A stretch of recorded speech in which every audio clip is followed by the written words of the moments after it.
Oh, it's good to see you, Intimate Alien. We have two questions today. That is wonderful. Oh, and they're Yes, thank you all for asking us your questions. We love your questions. yes, absolutely.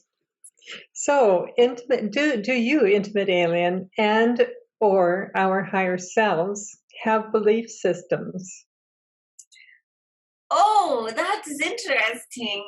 There's a cat here too, so we will ask her as well. What is a belief system? We we are having a hard time even understanding what that means. So let me see. A belief system is something that you tell yourself you believe, but it feels to me very artificial. Would that be a correct thing to say? It is a way that you have developed your thinking to create a framework for your life. Would that be accurate?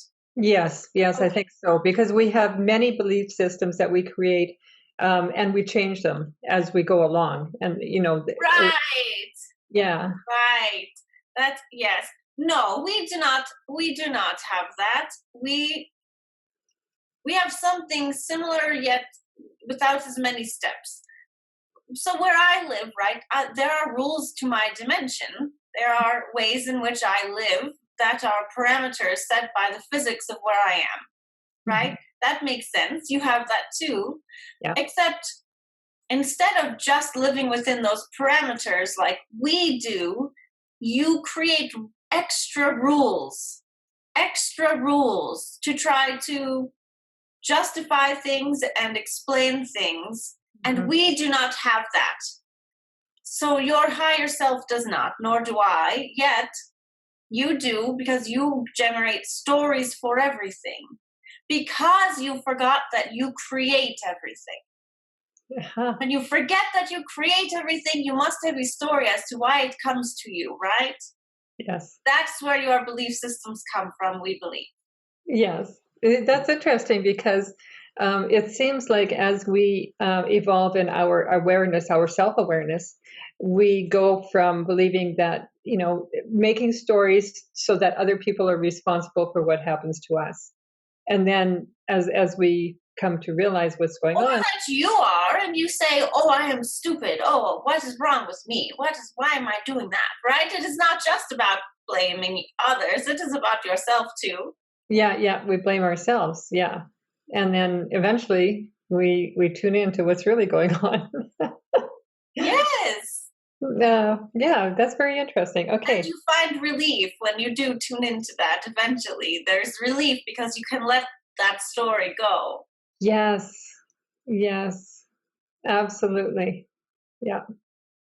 And the more stories we let go, the easier we feel, the Yes. lighter we feel. Yes, because you're more in alignment with your higher self, right? You are more matching your higher self's view of things. Yes.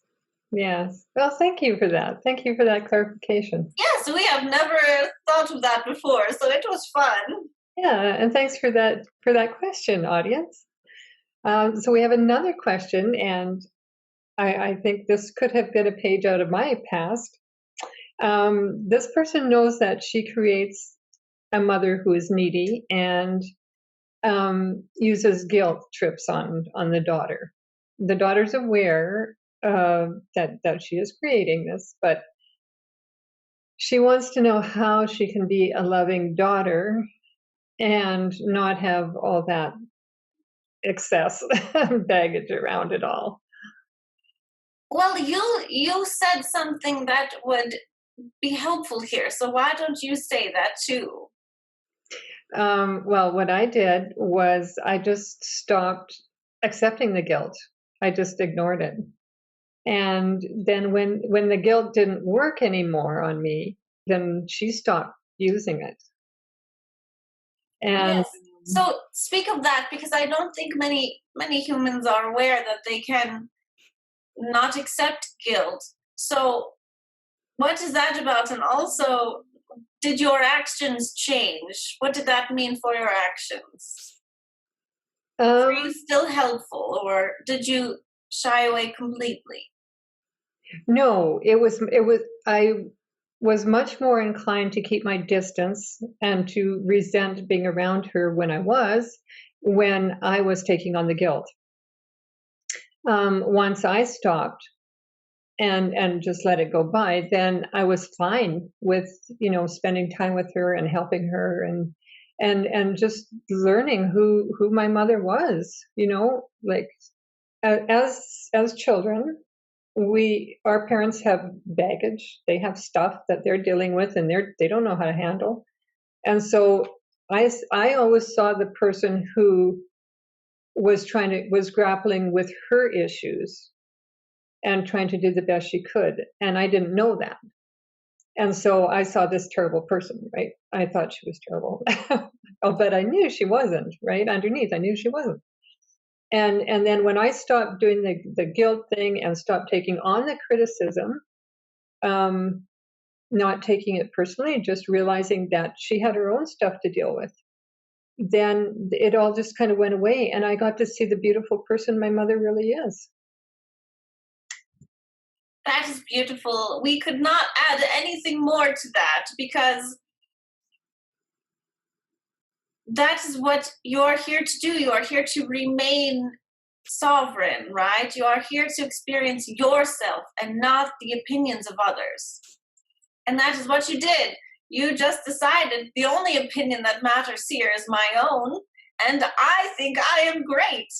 And so remaining in that vein allowed you more freedom to choose where to interact, because there was no longer an assault happening, right?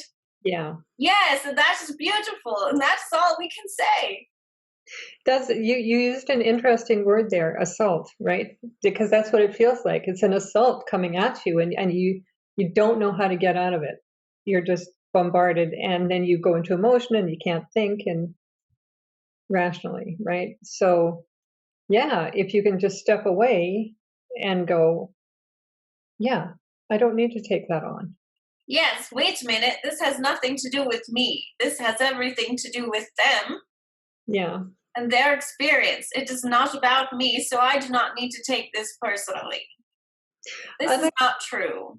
Yeah, I'd like to add one more thing too, because after that, when my mother would say something about her past and things that had happened in her past, I was then compassionate. I had compassion, and um, I didn't have to try and make things right, or I didn't have to explain things away. I didn't have to do anything. I just listened. And that was the best thing I could have done. I was not in emotion. I was just able to hear her. It's a beautiful thing. Yes, so freeing. Awesome. Well, thank you so much for asking that question and allowing me to put in my information and experience. So, what else would you like to talk about today? Oh, we do not know. We very much recommend finding a place of feeling good no matter what. No matter what. No matter what you think your belief systems are, no matter what you think others feel about you, you are the one creating everything. And so your attention to how you feel is paramount, right? That is what is creating all the other things. It creates your belief system, it creates how people treat you and view you. So find your place of feeling good, and all the rest will work itself out. And yes, I can absolutely speak to that from experience too. Like that, the more I have changed, the more everybody and everything around me has changed, and it all works so much better. It's so much easier, so much happier.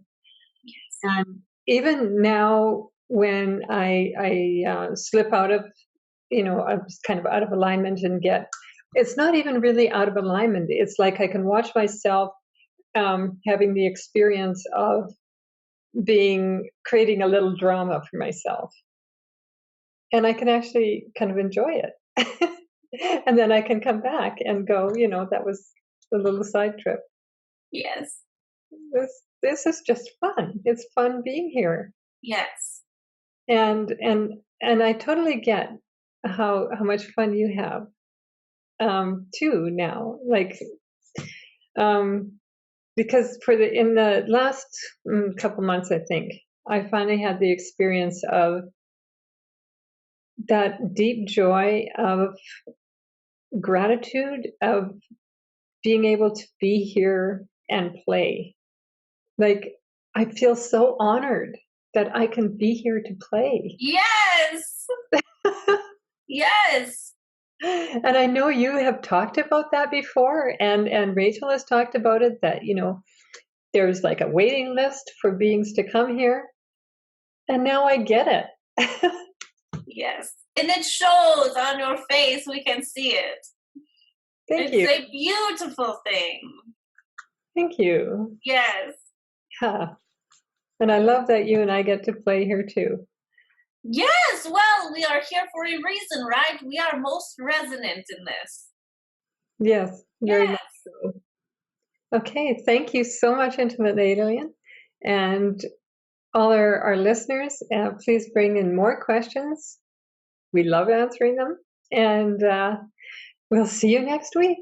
Yes, we love you. We will see you soon. Bye for now. Bye.